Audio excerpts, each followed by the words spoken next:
What's good, YouTube? It's your boy MikeJeezy here, coming at you with another Dokkan Battle video. And in this video, I'm going to be reviewing the new, I'm not sure what to call it. It's like a Peppy Gals female-themed Rising Dragon Carnival that's on the JP side of the game currently.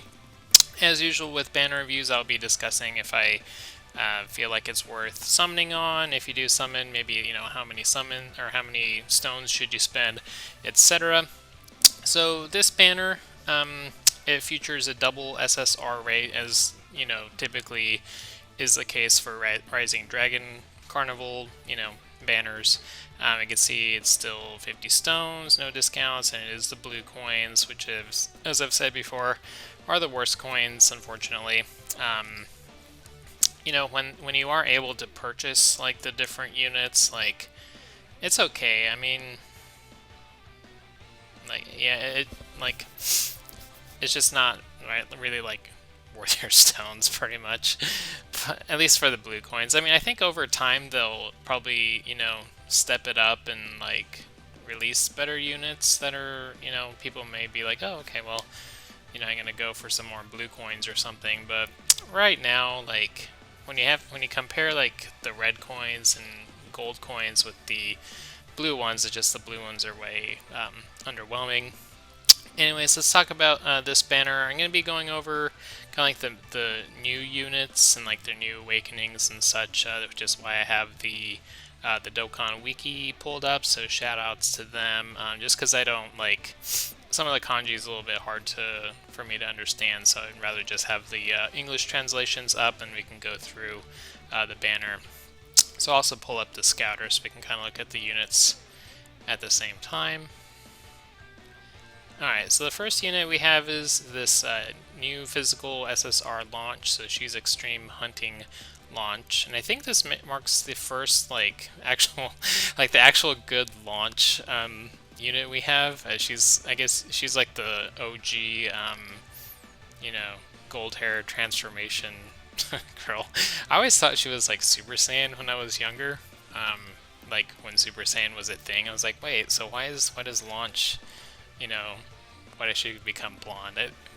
Yeah, I watched original Dragon Ball like in Japanese when I was really young, so I don't exactly know why, but it's whatever. So anyway, she's a Peppy Gals category lead. She's a key +3 and 100%.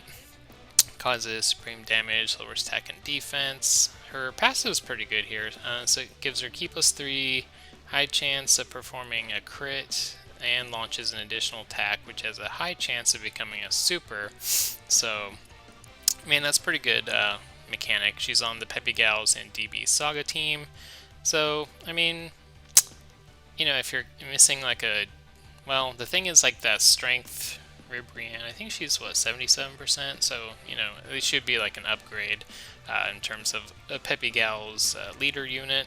And I like her passive skill. It's being able to perform crits and additionals and stuff is pretty good, so she's not bad. I imagine once she gets to Dokkan Awakening, she'll be a little bit better. So next unit we have is this I forgot what she's called. Alright, so we have the Mysterious Princess Oceanus Shenron Princess Oto. So I never really... The only time I watched Dragon Ball GT was like... So every few years, like my family and I would travel to Japan during the summer just to visit family and stuff. And I remember one time going, it's been like 15 years since I've been to Japan, but we were there and Dragon Ball GT was on. So I watched it, for the few weeks that we were there, and I think that's really all I really watched of GT. I know it's not like it's like way not as good as like Z or Super or anything, but I should probably like watch it. I don't think it's a very. I think they had like 50 episodes or even less. I'm not sure. Anyways, so this Mysterious Princess Oceanus Shenron, she's a Shadow Dragon Saga category lead with key +3 and 100%. So, she's better than that Intelligence Spirit Bomb Goku we had, but not as good as, physical Mega Shenron. She's just like another option if you, haven't been able to manage to pull the Omega Shenron. She causes supreme damage and seals super. Her passive is also pretty interesting.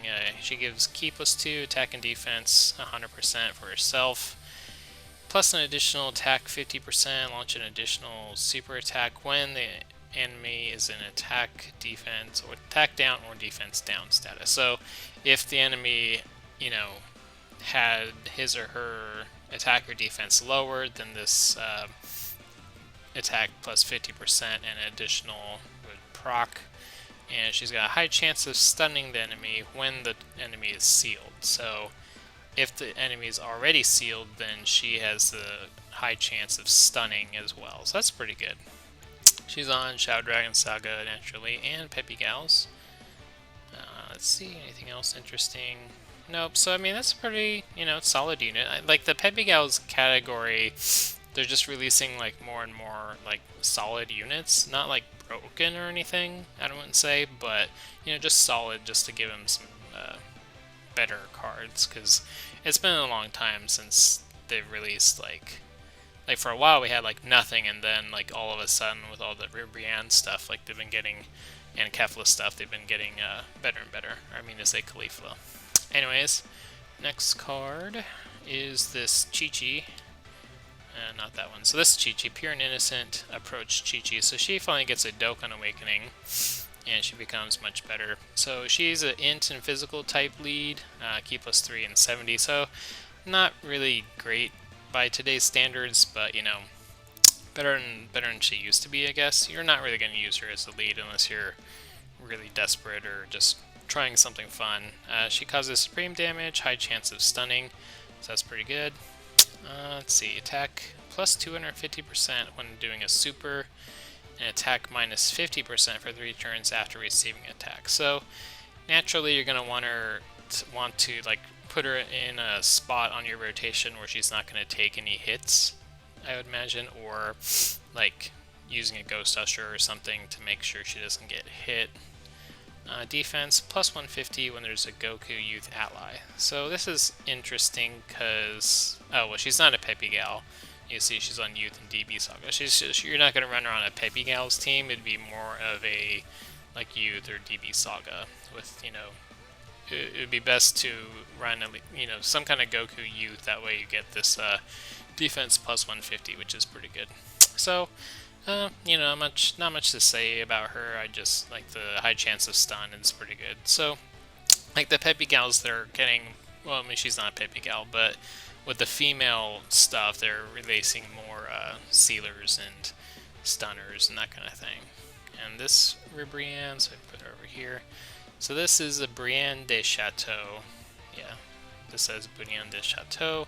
So that's good, so you don't have a duplicate the same name as just Ribrianne. So she's a Peppy Gal transformation boost category, Ki +3 and 120%. So she's a 120% lead for Peppy Gals and transformation boost, which is interesting. She causes supreme damage and seals super. And here you can see like the passive skill is just this like pretty flower blooms. Basically, like she's gonna transform at the start. Like once she's on the rotation, and she'll turn into a Ribrianne. So it's kind of interesting that they did this, just, you know, so you can run like the strength and the other Ribrianne cards as well. All right, so her leader and super stay the same. So her passive, attack and defense 120, plus an additional attack and defense 10, and all enemies attack and defense minus 10, up to 30%. Per Peppy Gals category ally on the team. Peppy Gals get Ki +2 and attack and defense plus 30. So she's like a built-in, like she's a lead and a support kind of thing, which is pretty interesting. Like her leader skill, you know, 120 is, I think that's the highest for Peppy Gals right now. And then she's got like this support passive as well, so that's pretty interesting. She's on Peppy Gals, Universe Survival Saga, and Transformation Boost categories. I mean, she's pretty good. Like, just the fact that she can seal. It seems like Peppy Gals have like a lot of sealing units on it, which is pretty interesting. Yeah, you know, this is pretty solid. The passive is pretty good. Can't really don't have anything negative to say about it. Let's see. So and then that's it for like the really new units that I wanted to talk about. When we look at the banner, I would say like I really like this Tech Bulla. She's one of the best units on this banner, and I would say so. Like I'd say like a lot of them are just kind of like, I mean, they're good for Peppy Gals, but as overall units, when you compare them to like everything else that's out, they're just kind of like okay slash average, or maybe slightly above average. But so in my opinion, you know, this banner falls as kind of like the same problem with the same problem that the Dragon Ball Heroes banner has right now, which is, you know, the inevitable 300 million download celebration, which should be we should be getting the information. I remember seeing like a 8/17 at 8 o'clock thing that, you know, I don't know if that means that they're going to announce something in that time or what, but, you know, you kind of have to hold off on summoning this, especially if you're free to play. You know, you do have to consider, since it is a Rising Dragon Carnival, you do have twice, you know, the odds or the chances of pulling an SSR, and all the LRs are featured on this. And for these like Rising Dragon Carnival banners, it's kind of like most of the times like all the featured units and stuff are like kind of lackluster. The real incentive is just the double rates and having all the LRs on there. So I think technically, like on a technical level, I think these banners are always like the best ways to pull LRs. It's just, you know, until you pull LR, you just kind of have to deal with like a lot of lackluster stuff. And in terms of box diversity, so like for me personally, I think the only card I have is this Ribrianne, which is good. And so the problem with like the whole Peppy Gals thing is like, so you have the Peppy Gals Super Battle Road, and you have, I guess, the, you know, Turtle School training like growth stage, but besides those two things, there's not like a large incentive to like get a bunch of Peppy Gals, you know? Like if you're running like regular Dokkan events and that kind of stuff, it's like you're usually just going to go with like a much better, stronger option, whether it's like, you know, Goku's family or siblings bond or whatever. It's just that those teams are always going to be much better than like Peppy Gals can be, even though this might be like interesting and fun and something different. But I don't really, like when I play games and stuff, I don't really consider that aspect of it. I guess I'm just like too competitive or like, you know, strength focused, where I'd rather just have stronger units than play something that might be like quirky and funsy and that kind of thing. So anyways, my recommendation for this is to skip. Again, you know, with the asterisk that we need to see what's coming out in the 300 million download celebration. You know, if there's, I'm imagining that, you know, there'll be some banners and stuff that will be really good, and I'll be doing a speculation / discussion video later on it.